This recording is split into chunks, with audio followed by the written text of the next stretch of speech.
What's going on, everybody? Justin Wittmer-Mikesell here. Welcome to another episode of the Redneck Republican. It's good to finally be back. For the last few weeks, I was actually out training in Camp Wilson in 29 Palms, California, going through what we call ITX. And it was my first ITX of my Marine Corps career, and it was really fun. I learned a lot. Had a great time, but I'm definitely happy to be home and be back and being able to better commentate on the political issues of the day. And of course, as you all know, while I was gone, there was a bunch of stuff that went down. So I've got a little notepad right here that I'll be looking down at that I'll just kind of help me out a little bit in case I ever, not really go blank, but just so I can kind of kickstart myself if things get stale. And it also is kind of giving me the order of how I want this show to go. I'm still, new at this whole political show kind of thing. I'm not Rob Kendall over here. I'm not a genius at this already, so first thing we're going to talk about is one of the first things that happened while I was gone was the Democratic Convention. And they nominated 3 candidates, one for Secretary of State, one for State Treasurer, and one for State Controller. And let me actually, I should have done this already, but let me actually look up the candidates that they, who were the candidates for Indiana State Treasurer and State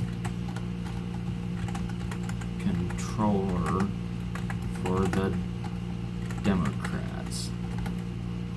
Should have done that. I should have done that first, but I was so focused on the Secretary of State race that I kind of forgot that I even wanted to talk about the mention the State Treasurer and State Controller. So that's right. See, was State Treasurer was Kumba Kibi, I think. I don't know if I'm pronouncing that right. Public Health Executive, and founder of Scope Consulting in Noblesville. So doesn't seem to have too much to deal with being a state treasurer, but there's something there. And then for the state controller, it is Jessica Bailey, who is the Porter County clerk. So at least that's some type of elected office. It's still kind of somehow got something to do with it, but it's at the end of the day a couple of nobodies. I don't expect them to. I don't really expect them to do anything, especially the controller candidate. Now the treasurer candidate might, just because there was kind of some drama going on with Daniel Elliott. The GOP convention, we'll get to that later. We'll get to the GOP convention later, but I'll talk about this stuff with Elliott now. Mainly, it's just the Micah Beckwith wing is really not happy with, not a big fan of this lighting, but I'm filming this late at night, by the way. Late Sunday night, the 21st. Been back a few days, I've had a lot of stuff to deal with, so that's why this is kind of ragtag, but I wanted to get a video put together pretty quickly after I got home. But anyway, Mike Beckwith wing and they're kind of going after Elliott just because Mike Beckwith said some kind of inflammatory things about Muslims, and Elliott kind of called him out for that. And I'm not a big fan of Daniel Elliott, but I do appreciate him for calling out Mike Beckwith for. I mean, I get what Beckwith is trying to say, but yes. You can't basically say you hate Muslims, which is basically what Mike Beckwith said. So Mike has got to know how to word stuff better, so I can appreciate Dan Elliott for doing that. But anyway, the whole Mike Beckwith wing is now, even Laura Loomer for some reason is now way against Dan Elliott, calling him a Mike Pence acolyte, which is okay. But so because of that. Honestly, the Libertarians, they didn't field a state treasurer candidate they only fielded a controller candidate. Let me see who that was. Who was the Libertarian candidate for state control? John something, I think. Like John Schick. That's who it is. John Schick. Honestly, they should have nominated a candidate for state treasurer, because honestly, a lot of the Beckwith wing of the Republicans may have voted for that person, but they just left the treasurer blank. So, but anyway, so that's what they did that's what the Democrats did for state treasurer and state controller, just a couple of nobodies, just to have someone on the ballot. Fair enough. Over Secretary of State, that's where it was. That's where the big stuff happened. You obviously had Bobi, son of a senator and governor, grandson of a senator, Marine Corps officer, currently an attorney in Indianapolis, going up against a small business owner from Bargersville, Blythe Potter. And Bobi, he's a lot more of a centrist Democrat, so the progressive wing of the party didn't like that, and that's why they really latched on to Blythe Potter. And I mean, everybody knew Bobi was going to win, because let's face it, the Democrats were not going to be a serious party if they nominated Blythe Potter. So he ended up winning 60-40 basically, and I kind of thought that was a bit of a low. I mean, that's almost, 60-40, almost half. If I'm Bobi, I'm wanting a little bit more than that, but that's still, it ain't like it was like 49-51. It ain't like it was a nail biter. So I mean, still a comfortable win for Bobi. But if I was Bo, I would have rather had like 70-30, something like that. But still a comfortable win, and a good win. I think it's good for the state that Bobi is the nominee instead of Blythe Potter, because now, if the Democrat does win, it's not a radical, socialist Democrat. So, now I'm going to shift a little bit to some more local politics for a minute. Jennings County Sheriff Kenny Freeman was arrested.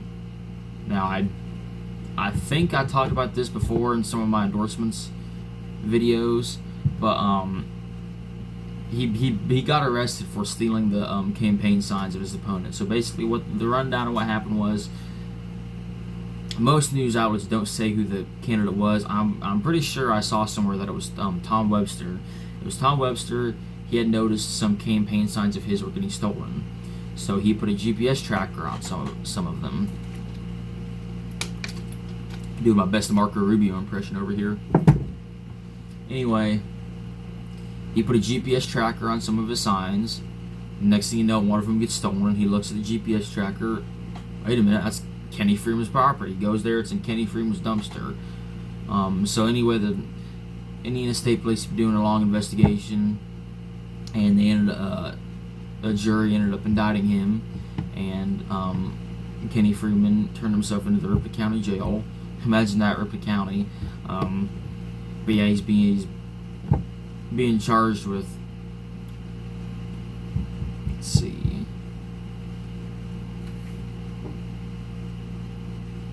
let me go back to my notes here.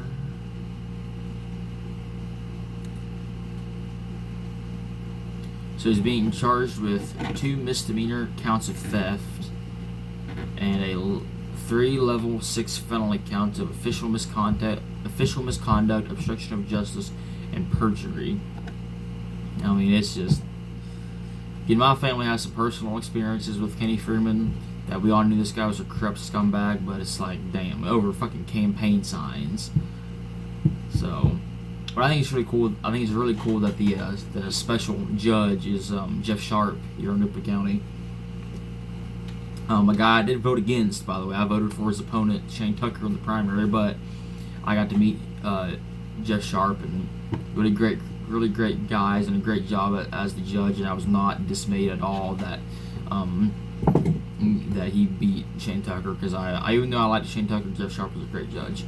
So, and I think at the end of the, I think he's going to do a good job with this case. So, I hope they throw the book at Kenny Freeman. I mean, when you're a sheriff, you've got to be held to the highest standard when it comes to, the law. And the fact that he's doing bullshit like that. I mean, there's some people that are trying to defend him, saying, "Oh, it's so trivial." Which, like, what are we getting so? That's their point. It is trivial. Why the hell is he doing that? He needs to know better. As a fellow serviceman, you know, he was in the Army. It's like, dude, what the hell are you doing? So, anyway, that's about all I have to say about Sheriff Freeman. I hope he gets the book thrown at him. I think they said I think it'll be later on this year when the trials actually start. So, it's absolutely ridiculous. And I will not be supporting the Republican nominee for sheriff for Jennings County this year, Cody Lau. Cody Lau is Kenny Freeman's chief deputy, and just because you're chief deputy does, I mean, I hate to say he's guilty by association here, but come on, I mean, this is the whole reason why Clark County Sheriff Scotty Maples got primary this year, because he was Jamie Knowles' chief deputy. You don't know. I mean, you hate to say the guy's guilty by association, but when you have a better option, you take it. So that's why I'll definitely be supporting Democrat Gary Driver for Jennings County Sheriff. Gary Driver's been sheriff before. He's been a good sheriff. My mother knows his wife personally. Great people. So I'm going to absolutely be supporting Gary Driver, Democrat, over Republican Cody Lau. Now going on to some more local stuff. This is just stupid behavior on this guy's part. The freaking Shelbyville mayor, Scott Ferguson, he was at some event, and they were talking about data centers, and he basically said, the only signs I see opposed to data centers are at shitty looking houses. I'm like, that's crazy, dude. I'm surprised that dude hasn't had to resign yet. I mean, a lot of people have called for this guy to resign.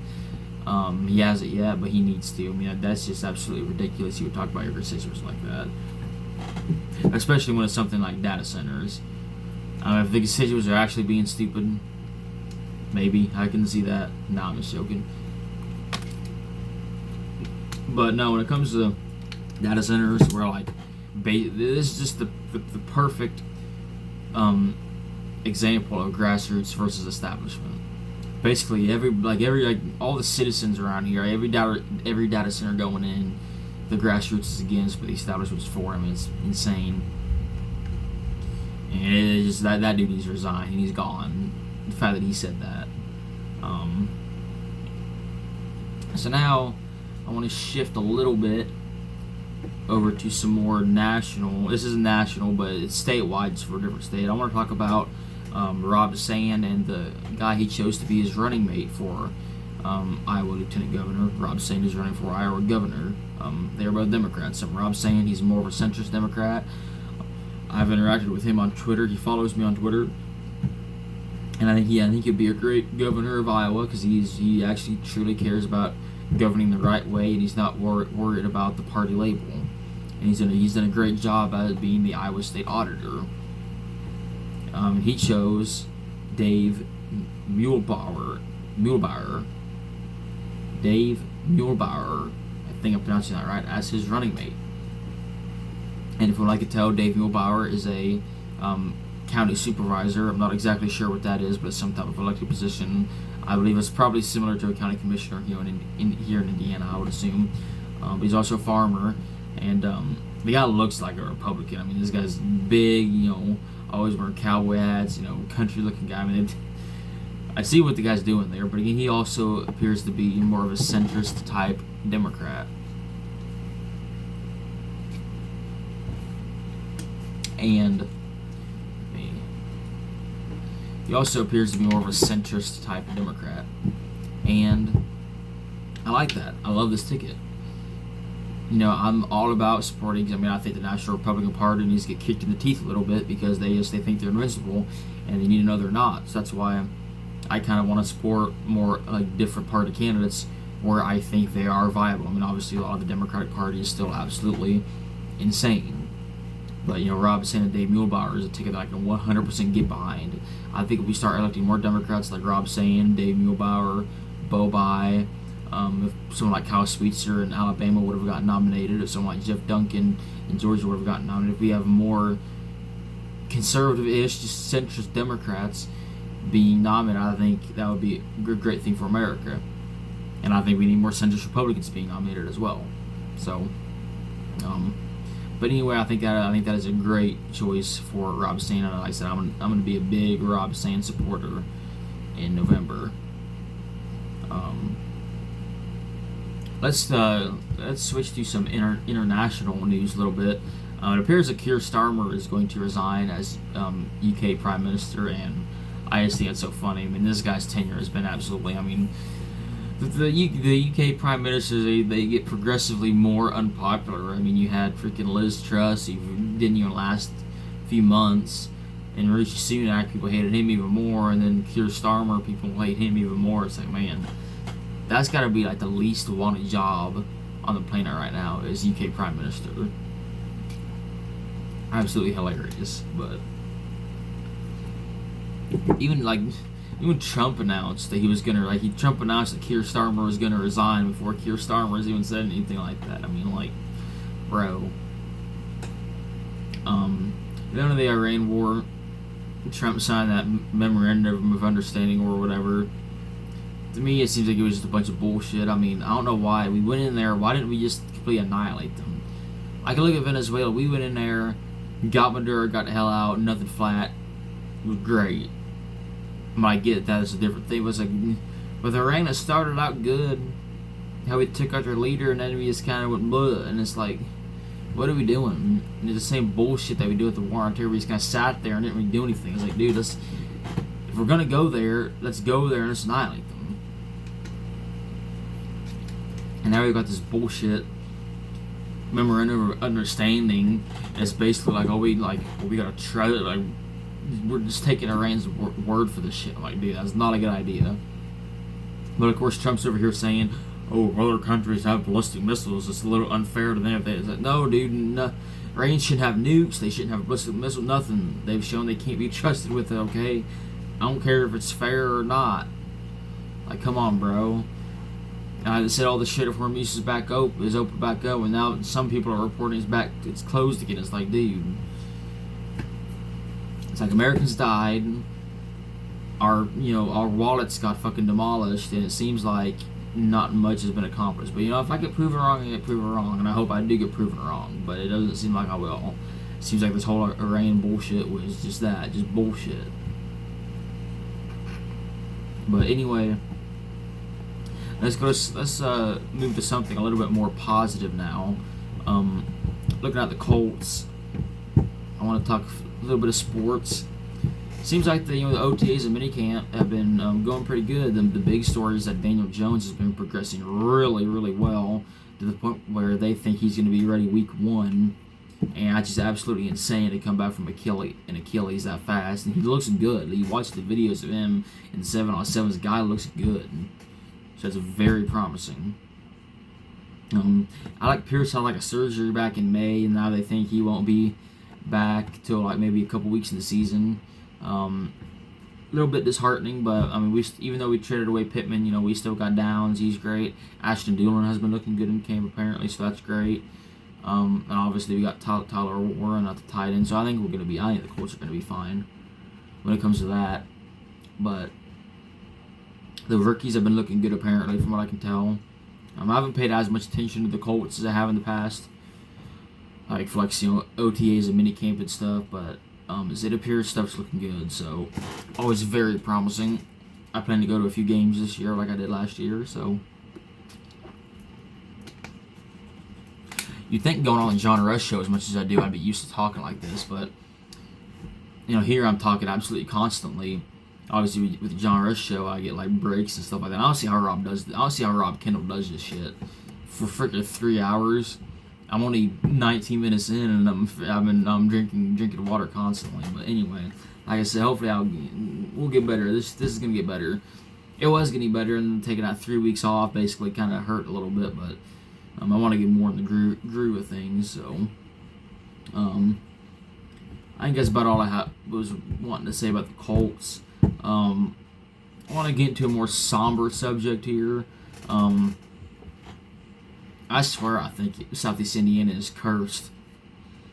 We were having fires galore a few months ago, even just a month ago. I mean, there's fires everywhere. Right now, past few days, we've been dealing with bad storms. We've had 2 tornadoes down here in the past few days, and then we've got another tornado watch tonight.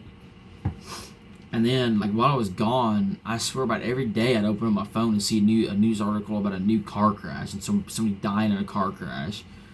And it's like, damn. Like one of them is a guy I work with at UPS. I didn't really know the guy, but I'd seen him, and yeah, his name was Jordan Walter. His name was Jordan Walters. Him and his wife got killed in a car accident, and their 2 sons, luckily they survived, but now they don't have parents. And it was so crazy. The story was like the oldest one, the one was 6 and the other was like 4, I think. But the 6-year-old, he actually was like trying to pull his brother to safety and stuff. And apparently he, once the first responders got there, the older one was crying. He's like, I was trying to wake up mom and dad. I couldn't wake up mommy and daddy. And I was like, man, that actually brought me to tears a little bit when I first saw that.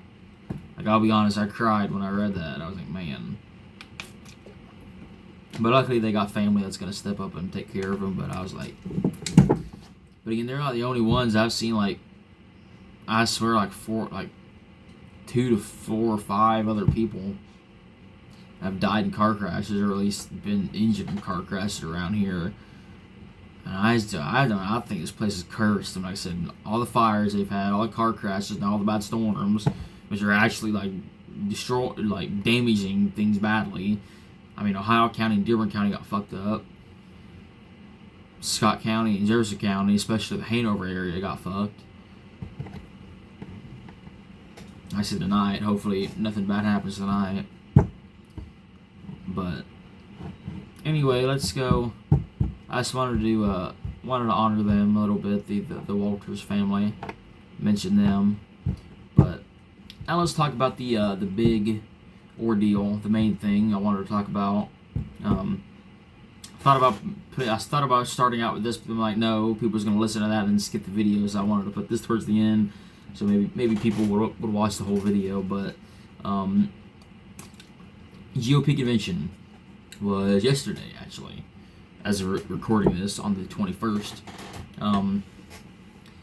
So for treasurer and controller, obviously we nominated Elliott and Elise Nishala. I already talked about that. They're fine. Elise Nishala is about the only state writer Republican who hasn't pissed me off yet, so that's a plus.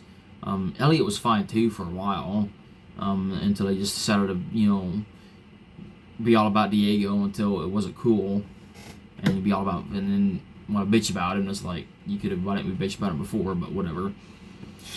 But anyway, as you guys all know, I was a big fan of David Shelton, and that he was by far the most qualified nominee. Had the experience for the job. He wasn't an establishment guy, and yeah, that's why I like David. Jamie Rittenauer. I thought, she's not establishment either, so I do like Jamie Rittenauer for that. But she's had no experience. Diego is obviously a corrupt crook, so I'm not going to support him. And Max Engling, he's got decent experience. He was supposedly the head of some election division over in D.C. or something. So that's not a bad experience, but the dude is being in control of the establishment big time, so it's like, I'm not going to support that. So I supported Shelton. And the first ballot come in, it was, I can't remember the exact vote totals, but the placements was Engling first, Shelton second, and they were only separated by like 100 votes or a couple hundred votes. It was pretty close. And I think it was like 200 or 300 votes. But then it was like, because Engling had over 700, Shelton had over 500, I think, and then it was all the way down to like Diego only had like 200 some votes, and Jimmy had like 100 some. So Jimmy got, she got eliminated, but I heard that she like called for a recount or something, or she was just pulling some BS at the convention that was just bullshit. I like Jamie, but she just tries way too hard to be included, and yeah, not necessarily a big fan of Jamie Rittenauer. So then they had the second ballot, and Max Engling did win that second ballot. He had like over 800 that time, and Shelton had over 600, I believe, and then Diego with like 100 some, something like that. So obviously I'm heavily disappointed. Shelton was the guy who actually, deserved to win that, and he would have been the best candidate in November. I think Max Engling is a weak candidate. because he could be tied to all. I mean, he could be tied to the same shit that Diego could be tied. I mean, even though Max England wasn't the one there doing it, he's being supported by the same people that supported Diego. So, I mean, it's good. And people want to say, "Oh, Bo Bye, he's hated." No, Bo Bye, he is not. I mean, look at him in the Rob Kendall show. Bo Bye is not at all scared of Diamond Jack's Max England. I mean, it's ridiculous. So, Greg Ballard was also at Fort Wayne for the GOP convention, and right after they announced Max England was nominee, Ballard announces that he has not just the 37, not just that he's got the 37,000 signatures that he needs to make the ballot. Not just that he's got 40. He announced he has over 52,000 signatures that he can turn in to be verified. So this guy's getting on the ballot. I mean, would they be able to disqualify a few thousand signatures? Sure, absolutely. That's why I said he needed at least 40,000. But they're not going to be able to disqualify 15,000 something signatures. And he's still got to the end of the month to get more. Rob Kendall thinks by the end of the year he'll probably turn in like 70,000. I don't know if he's going to get that much, but I can see 60. I can 100% see 60,000 signatures. That's absolutely insane. So Greg Ballard and the Lincoln Party are definitely going to be on the ballot in November, and that is a good thing. And I'm really not sure who I'm going to vote for. So I'd rather not vote for the Democrats, but Bo Bye is a Democrat I can absolutely vote for. And if I wanted to vote for someone who could actually win, I would vote Bo Bye, because I mean, as much as I love Ballard and the Lincoln Party, he's not going to win. Let's face it. But in the Lincoln Party, it's like I think the GOP. I think there needs to be a third party. The GOP needs some competition to actually make them better. And then, like I said, they need to get kicked in the teeth. Like I said, I'm about sick of this party. About the only reason I haven't left is because the Democrats are even worse. But if we have something like the Lincoln Party, if we can get it primary ballot access, and if we can get it like a face, someone to be the face of the party besides Ballard, I think he could do something. So I'm pretty excited about that. Also got Laura Schillings there as well. I hope she gets the 2% to keep the Libertarians on general election ballot access, but I mean, I don't care to vote for Libertarian. I mean, I have a lot of Libertarian beliefs, but she doesn't do enough for me. And then a socialist, Harrison Jacobo. I don't even know nothing about that guy. I just know that he's running and he's the Socialist Party nominee because of Wikipedia. So I'm obviously not going to be supporting that guy. But so anyway, the Secretary of State race is set. Republican Max England, Democrat Bo Bye, Independent Greg Ballard, Libertarian Laura Schillings, and Socialist Harrison Jacobo. It's going to be an interesting election, and I just don't think Max England is going to win. The Democrats would not have put up Bo Bye if they thought there was even a chance he could, because they're going to spend a shit ton of money on this, and they would not put him up if they didn't think he had a 100% shot to win. Maybe not 100%, but a good chance to win.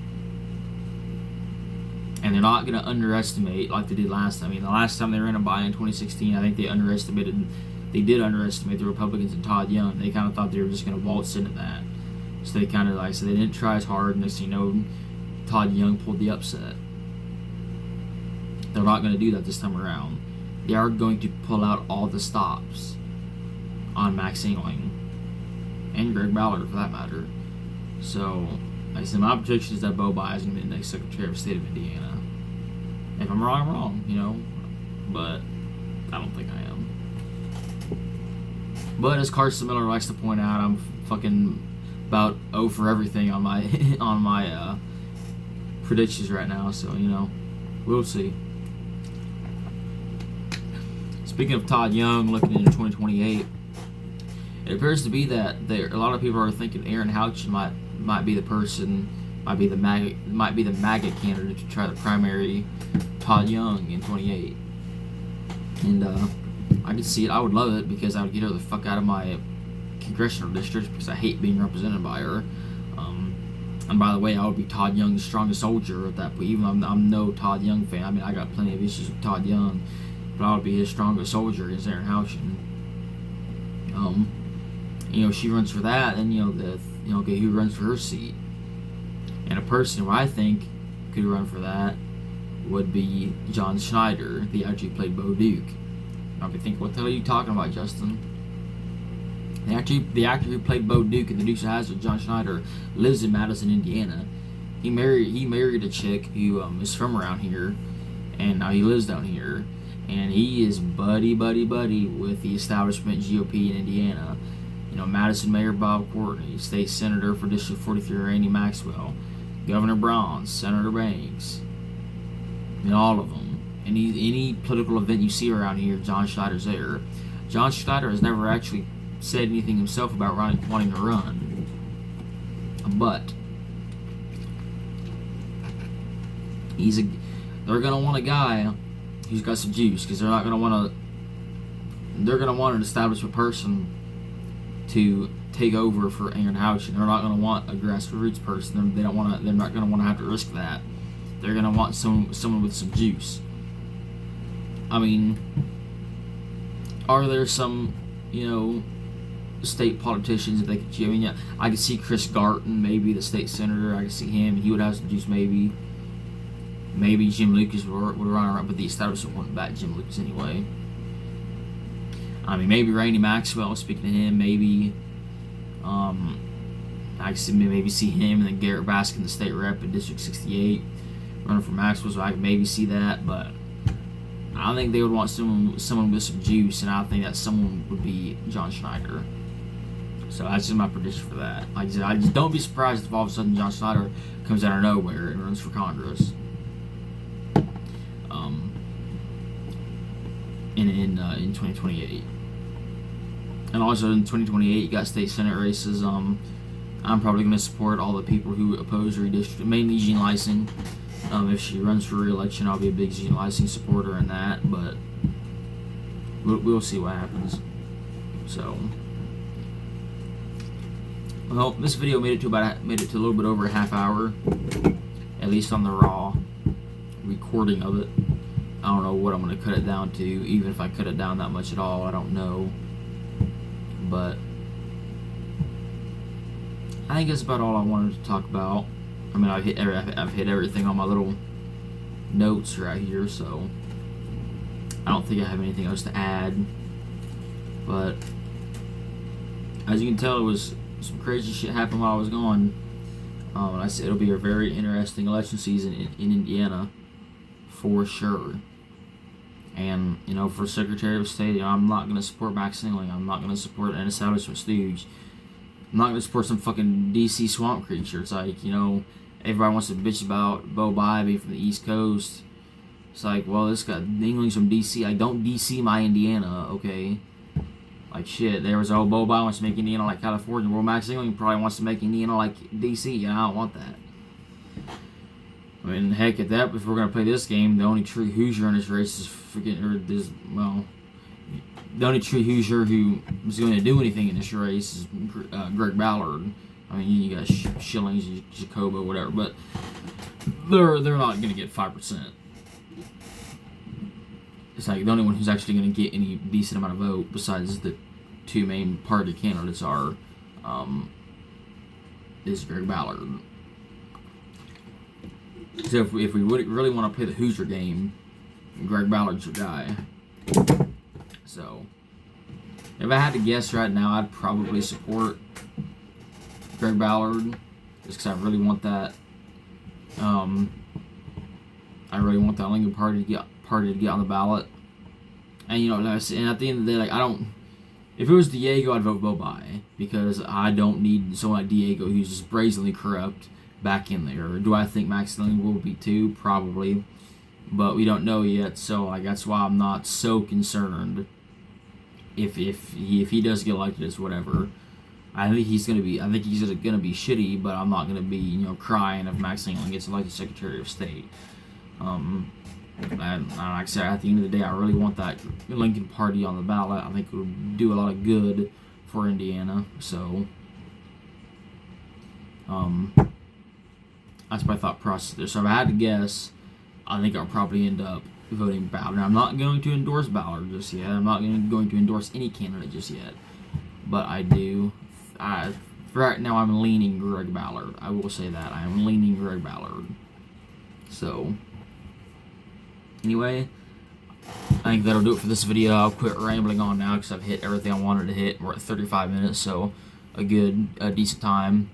So anyway, I want to thank you guys all for watching this video. Drop a like if you enjoyed it. Drop a comment. Love to hear your thoughts. Whatever platform you're watching it on, and I'm gonna post it to YouTube, my Facebook, my Twitter, maybe even more. I'm trying to get on TikTok. I might see if I can clip some things and post some stuff to TikTok, maybe. Not sure, but anyway, for me it's almost 11 o'clock p.m. now, so I'll say goodnight to y'all. I don't know if it's night for you when you're watching it, but it's night for me when I'm recording it, so I hope y'all have a good night, and I will catch y'all later.